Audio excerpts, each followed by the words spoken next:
It didn't happen during one of our biggest fights. That would have made more sense. It happened on an ordinary Tuesday morning, over something so small that I can't even remember who was technically right anymore. The coffee had gone cold.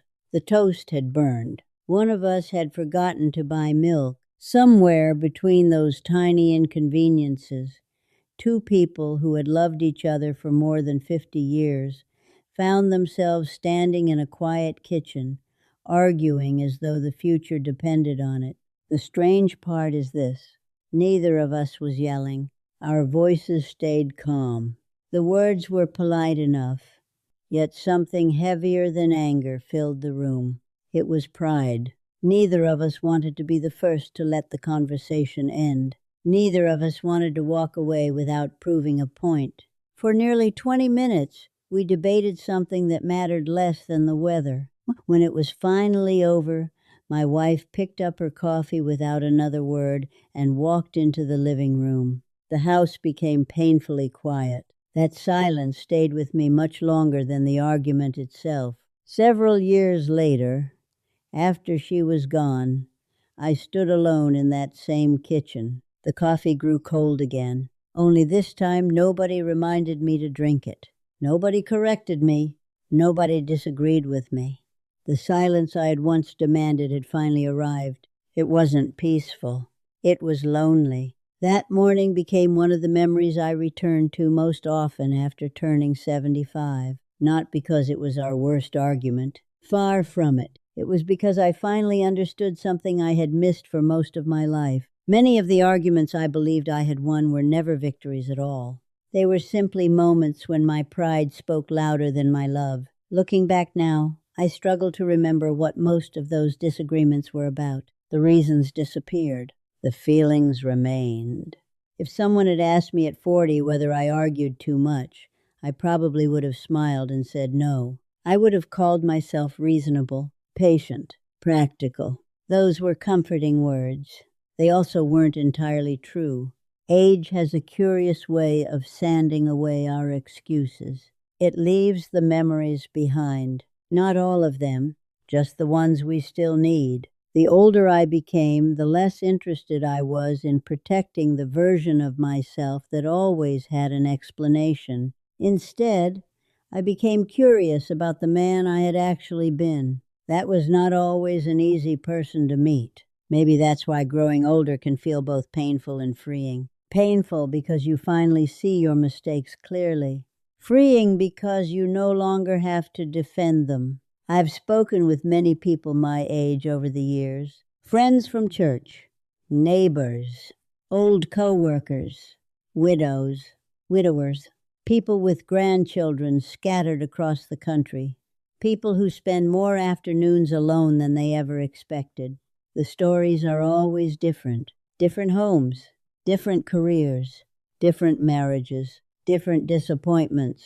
Yet one sentence appears again and again, almost as if we've all rehearsed it without knowing. I wish I hadn't wasted so much time arguing. Nobody says they wish they had won more disagreements. Nobody says they wish they had proven more points. Time has a way of changing the scorecard. That surprised me. When we're young, being right feels important. When we're older, being together feels important. Those are not the same thing. I didn't understand that until much later than I wish I had. For many years, I believed every disagreement deserved an answer. Every criticism deserved a response. Every misunderstanding needed correction. Silence felt like surrender. Looking back, I realized silence often would have been kindness. Not every moment required a verdict. Some moments simply needed grace. That lesson didn't arrive all at once. Life rarely teaches us that way. It came one ordinary afternoon after another, one conversation after another, one regret after another. The first lesson began in a place many marriages know well. Not during a crisis, not after betrayal, not because of some dramatic event. It began around everyday conversations that seemed too small to matter. At least, that's what I believed. During the first 20 years of our marriage, I took quiet pride in having a good memory. Dates, bills, Appointments, family birthdays, directions. Small details stayed in my mind with unusual clarity. Whenever my wife remembered something differently, I almost automatically corrected her. Sometimes gently, sometimes with a smile, sometimes with evidence. I think it was Thursday. No, sweetheart, it was Friday. I already paid that. No, you paid the electric bill. The water bill came later. Little things. At least that's how I saw them. She usually shrugged and let the conversation move on. Occasionally she'd laugh. Sometimes she'd simply nod. Because she rarely argued for long, I assumed we were communicating well. What I failed to notice was something much quieter. Every correction reminded her that accuracy mattered more to me than understanding. Of course, I never intended that. Intentions can be innocent. Results are often something else. One evening, we were driving home after visiting friends. The sunset painted everything gold. Traffic moved slowly. Neither of us had much to say. Out of nowhere, she smiled and said, "You know something?" "What's that?" "You really like being right." I laughed. "Only when I am." She smiled again, but this time her smile didn't reach her eyes. "I know." Then she looked back through the windshield. That conversation lasted less than a minute. I barely thought about it afterward. Years later, I remembered every word. Funny how that works. The moments we ignore often become the ones that return. At the time, I believed she admired my attention to detail. Later, I realized she had been trying to tell me something much deeper. She wasn't talking about facts. She was talking about how it felt to live beside someone who always needed the final answer. There's a difference, a very important one. I wish I had understood it sooner. Looking back now, I can see dozens of moments that followed the same pattern. If we disagreed about directions, I reached for the map. If we remembered a conversation differently, I tried to reconstruct every sentence. If our children recalled an old vacation another way, I searched through photographs just to prove what had really happened. Each individual moment seemed harmless. Together they created something I couldn't see. Every small victory quietly taught my family that conversations with me often became competitions. That realization hurt, not because anyone accused me, because nobody did. People simply adapted. They stopped correcting me, stopped debating, stopped offering different memories. At the time, I thought we had become more peaceful. Now I think they had simply grown tired. That's much harder to admit. One Saturday morning, our oldest daughter came by with her two little boys. The house felt wonderfully alive. Toy cars covered the living room floor. Someone spilled orange juice. The television played cartoons. Nobody was really watching. My grandson pointed toward an old family picture hanging in the hallway. "Grandma, was that the beach where Mom got lost?" Before my wife answered, I spoke.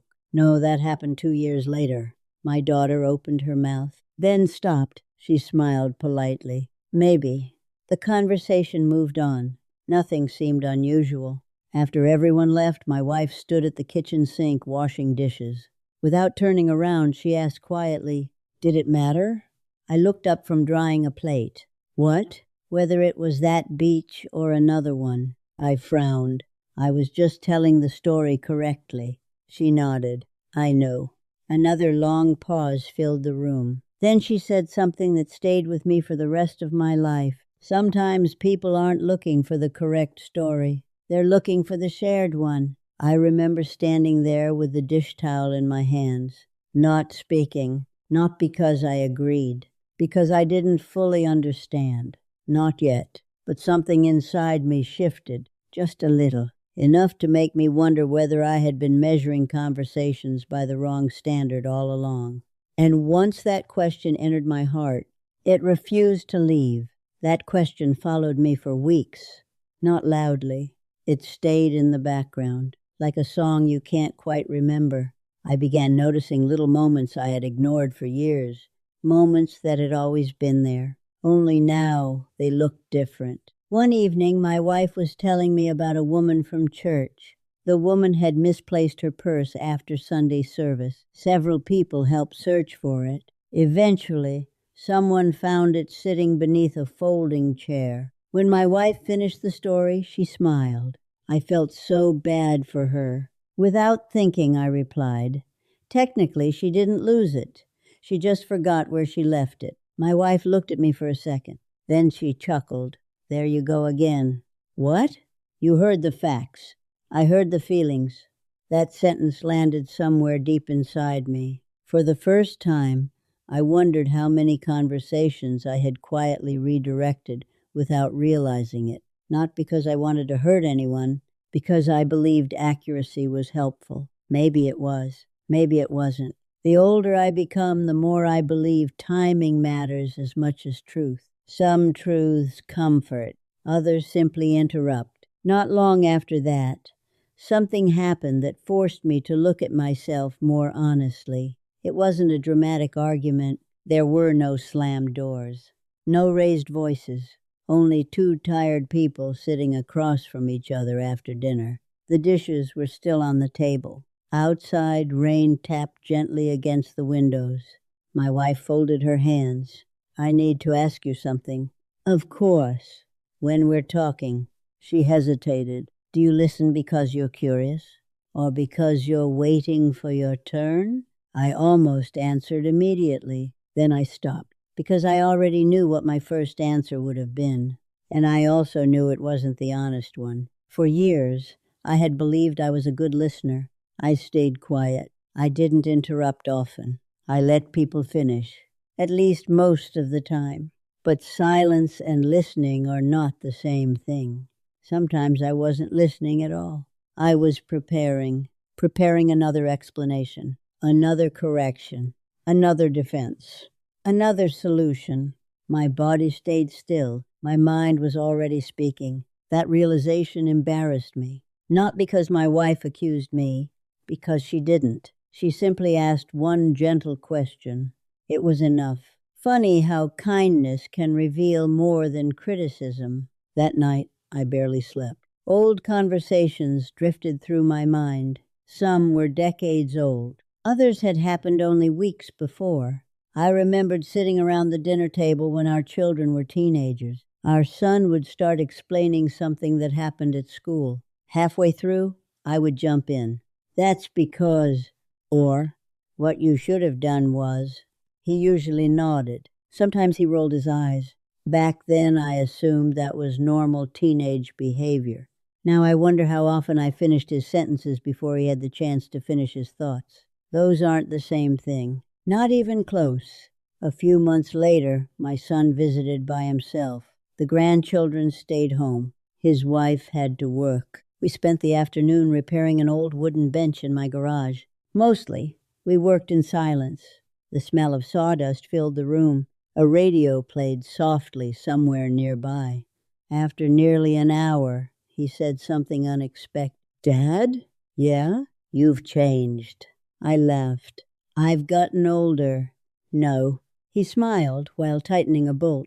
I mean lately. You don't interrupt as much. I looked down at the piece of wood in my hands. I didn't know I interrupted. He gave a small shrug. I don't think you knew either. Neither of us spoke for a while. The hammer felt heavier than it had a few minutes earlier. Eventually I asked, was I really that bad? He leaned against the workbench before answering. You always wanted to help. I know that. But sometimes. He searched for the right words. It felt like my stories belonged to your answers. I stared at the floor. Not because I felt attacked, because I felt understood. There's a difference. Children often tell us the truth very carefully, not because they fear honesty, because they love us enough to soften it. Driving home that evening, I kept hearing his words. My stories belong to your answers. What a heartbreaking sentence. How many people had shared pieces of themselves with me, only to receive my opinions instead of my attention? I couldn't count them. For a while, guilt settled heavily on my shoulders. It would have been easy to stay there. Age gives us plenty of reasons to regret, too many sometimes. But regret can become another form of pride. It keeps us staring backward. My wife taught me something better. One afternoon, while we were pulling weeds in the backyard, I confessed everything. I think I spent half my life trying to fix conversations. She laughed softly. Only half? I laughed too. Then I sighed. I wish I had listened more. She placed a handful of weeds into the bucket. You can start today. It feels late. She brushed dirt from her gloves. It's later than yesterday, but earlier than tomorrow. That became one of my favorite things she ever said. Simple words. No grand speech. Just enough truth to keep moving forward. From that day on, I tried something that felt strangely difficult. Whenever someone spoke, I waited. Not for politeness, for understanding. If my daughter described a difficult week, I resisted offering solutions. If my grandson excitedly explained a game I barely understood, I let him finish every detail, even the boring part, especially the boring parts. People notice when they aren't being hurried. More importantly, they notice when they aren't being judged. Slowly, conversations around me began to change. My daughter stayed longer after dinner. My son called more often. The grandchildren interrupted me constantly. Oddly enough, I loved it. Children only interrupt people they feel safe around. I had forgotten that. One evening, after everyone had gone home, my wife poured 2 cups of tea. She handed one to me. You've been quieter lately. I've been trying. I know. She smiled over the rim of her cup. It's nice. There wasn't another word for several minutes.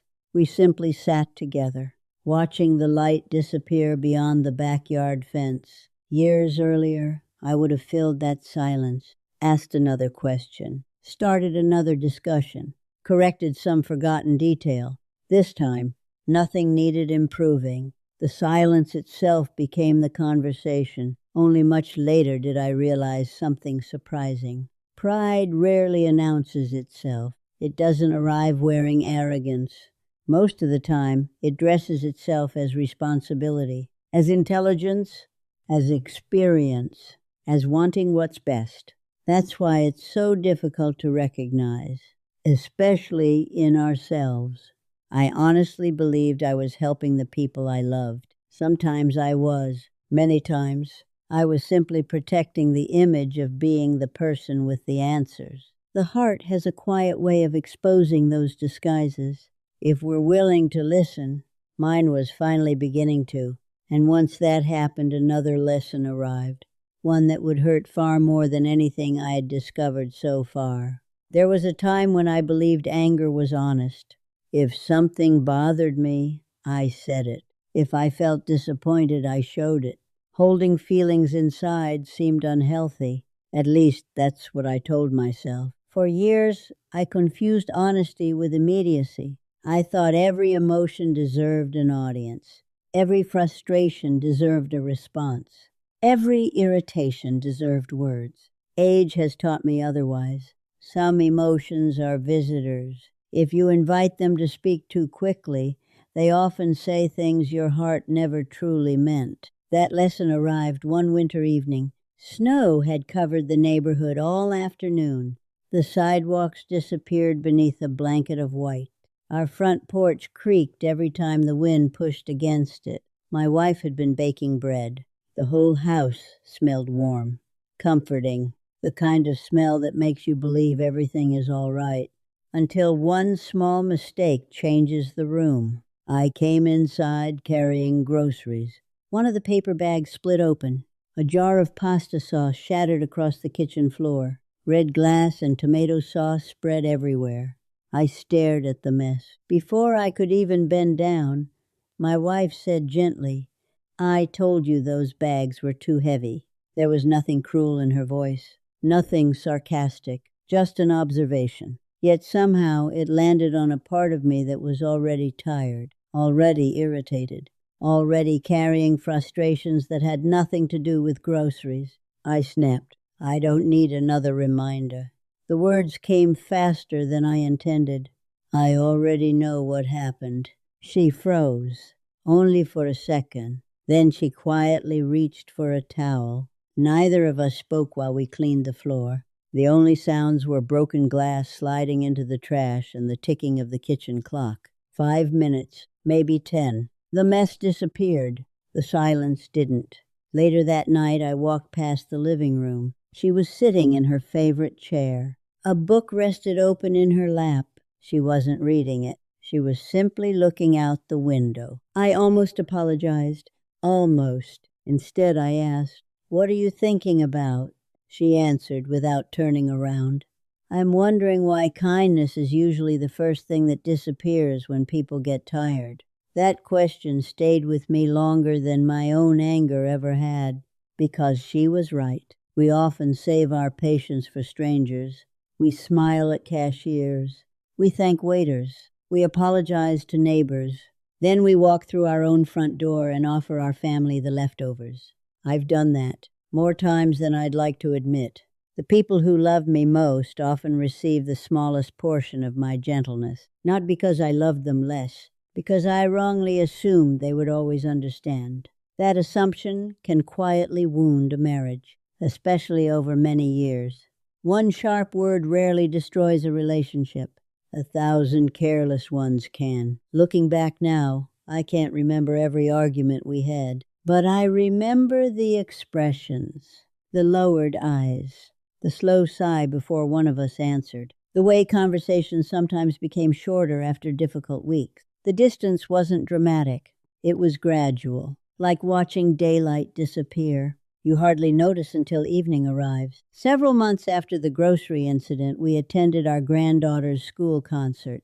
The auditorium was crowded. Parents filled every seat. Children whispered nervously behind the curtain. The music wasn't perfect. Nobody expected it to be. One little boy played 3 wrong notes on his violin. Another forgot half the lyrics.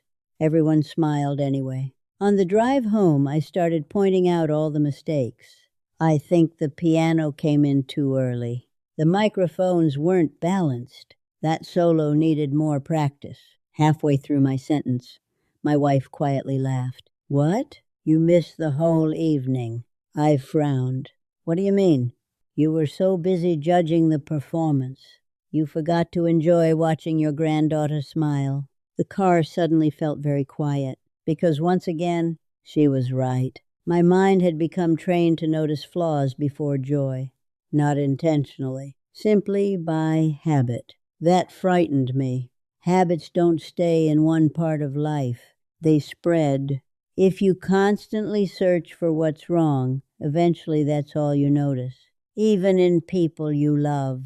I began wondering how often I had done exactly that inside our marriage. How many evenings had she prepared dinner while I commented on the seasoning instead of thanking her? How many vacations had I spent worrying about schedules instead of sunsets? How many conversations had I improved until all the warmth disappeared? Those questions had no comfortable answers. One Sunday afternoon, I finally asked my wife something I had never asked before. "When I'm frustrated, what does it feel like for you?" She didn't answer immediately. She stirred her tea, looked toward the garden, watched 2 robins hopping across the grass. Finally, she spoke. "It feels like I'm standing too close to a thunderstorm." I looked at her, confused. "You never knew when it would rain. You weren't angry all the time, but everyone learned to watch the sky." Her words broke something inside me, not because they were harsh, because they were gentle. Gentle truth reaches places loud criticism never can. I had never thought of myself as an angry man. I didn't shout often. I never threw things. I wasn't violent. In my mind, anger belonged to other people, people with explosive tempers. People who frightened everyone around them. I wasn't one of them, or so I believed. But anger isn't measured only by volume. Sometimes it's measured by tension, by impatience. By the way, a room changes when one person walks into it carrying an invisible storm. That realization humbled me more than almost anything else. I started paying attention to my own body, the tightened jaw, the crossed arms, the impatient sigh, the quick answers, the heavy footsteps. None of those seemed important by themselves. Together, they spoke a language louder than words. Our loved ones become fluent in that language. They notice our mood before we say a single sentence. Children especially. I learned that lesson from my youngest grandson. He couldn't have been older than 7. He came running into the kitchen one afternoon carrying a drawing. His smile filled the room. "Grandpa." I had been struggling to repair a cabinet door for nearly an hour. Nothing fit correctly. The hinges refused to cooperate. Without looking up, I answered, "Just give me a minute." His footsteps stopped. A few seconds later, I heard him quietly walk away. When I finally found him, he was sitting on the back porch beside my wife. The drawing rested beside him. She looked up at me. "He wanted to show you his picture." "I know." He said maybe later.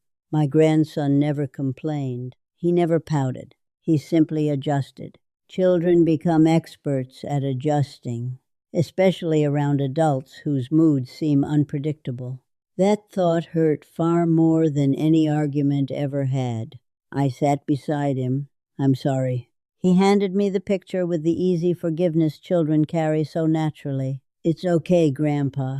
It wasn't okay. Not really. Because I knew something he didn't. That wasn't the first just a minute. And it probably wasn't the first smile interrupted by my impatience. That evening, after everyone had gone home, I found the drawing again. It was nothing extraordinary. A blue house, a yellow sun, a crooked tree, 3 smiling stick figures holding hands. At the bottom he had written in oversized letters, "Me and Grandpa." I stared at those words for a long time. Children remember very different things than adults. They don't remember who won arguments. They remember who looked up when they walked into the room, who stopped what they were doing, who made them feel like they mattered. That realization changed something inside me forever. From that day forward, whenever frustration began rising, I tried asking myself one simple question. Will this matter more than the person standing in front of me? Most of the time, the answer was no, not immediately. Sometimes only after several deep breaths. Sometimes after failing again. Real change rarely happens in one perfect decision. It grows through dozens of imperfect ones. Slowly, my anger lost its urgency. Not because life became easier, because I finally understood what anger had been costing me. It wasn't just stealing peaceful afternoons. It was quietly shaping the emotional climate of our home. And once I could finally see that, I began noticing another painful truth. Our marriage hadn't been weakened by one unforgettable fight.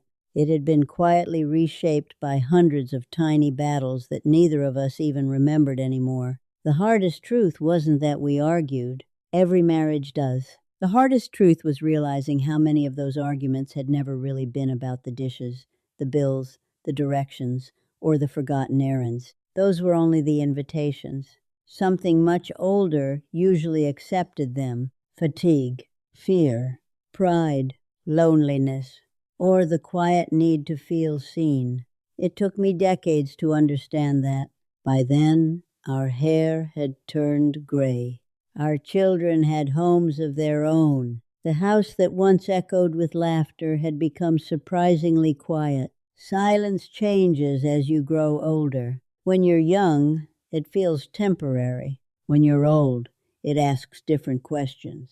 One afternoon, while sorting through boxes in the attic, my wife found an old calendar from the early years of our marriage. The pages were yellow. The corners had curled. Inside, she had written little notes beside certain date. Doctor appointment. Tom's first baseball game. Vacation. Mom visited. She smiled as she turned the pages. Then she laughed. "You know what's funny?" "What?" I remember almost none of this. I walked over and looked beside her. The calendar was full, yet the memories felt strangely empty. Then she pointed to one particular week. "I remember we argued around here." I searched my own memory. So do I. What was it about? Neither of us knew. We stood there trying to remember. 5 minutes passed. Nothing came.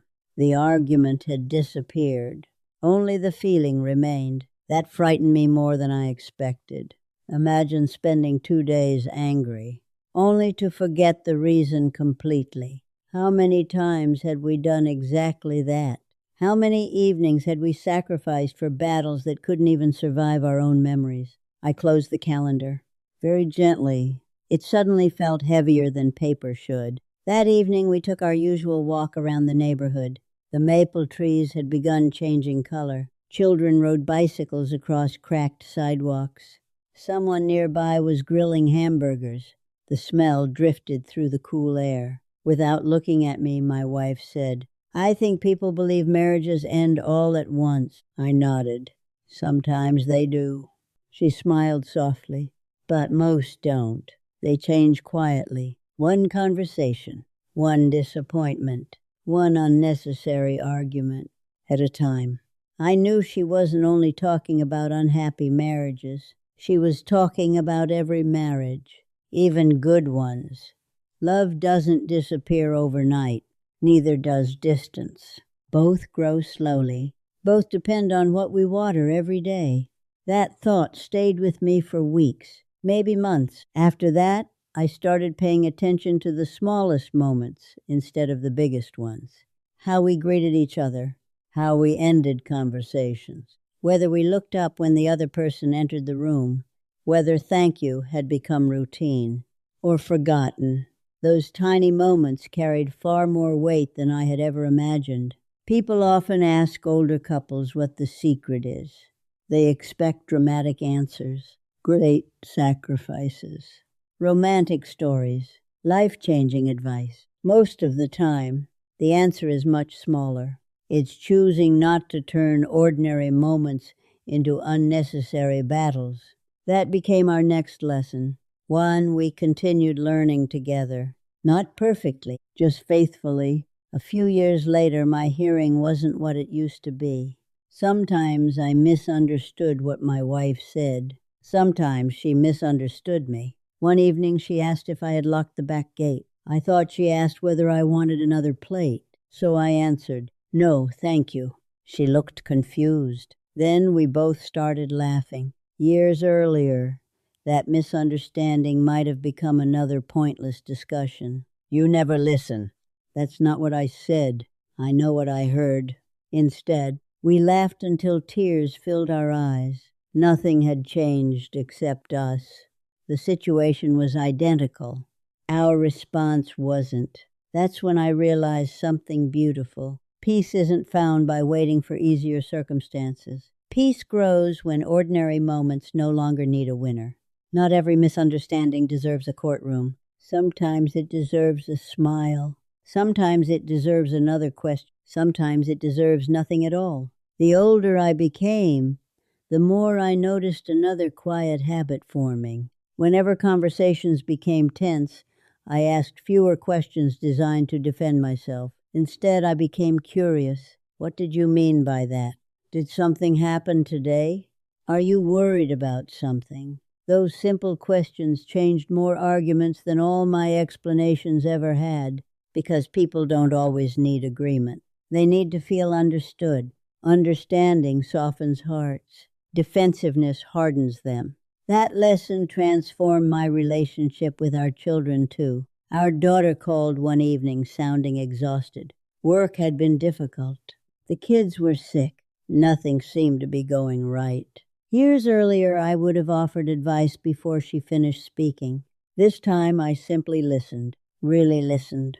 When she finally stopped talking, I said only, "That sounds like a very hard week." There was a long silence. Then she quietly answered, "Thank you." Not because I solved anything, because I hadn't tried to. Some burdens become lighter simply because someone helps carry them for a few minutes.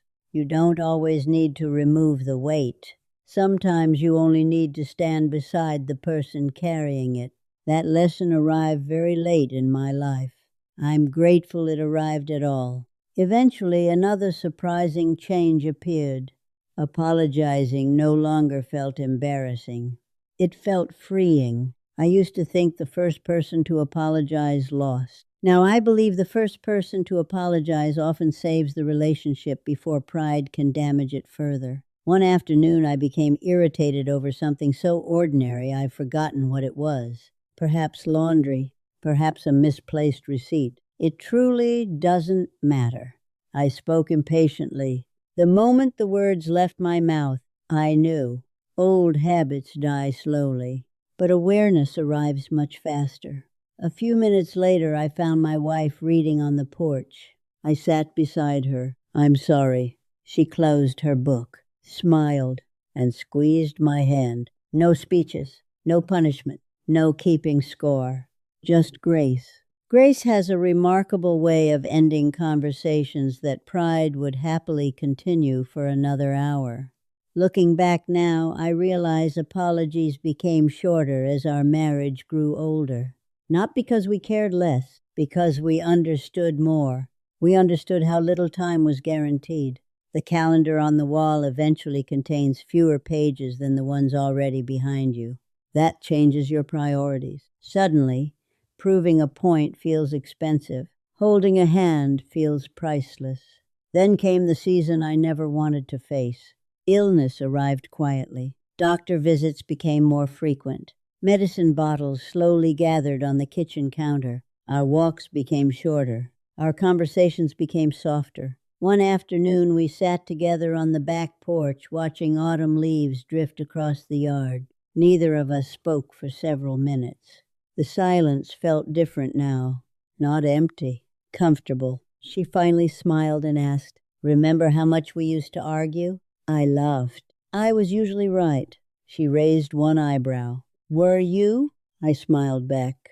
"I honestly don't remember." She laughed. A deep, warm laugh I had heard thousands of times before. "I don't remember either." Then she leaned her head gently against my shoulder. We watched another leaf fall. Neither of us cared who had been right.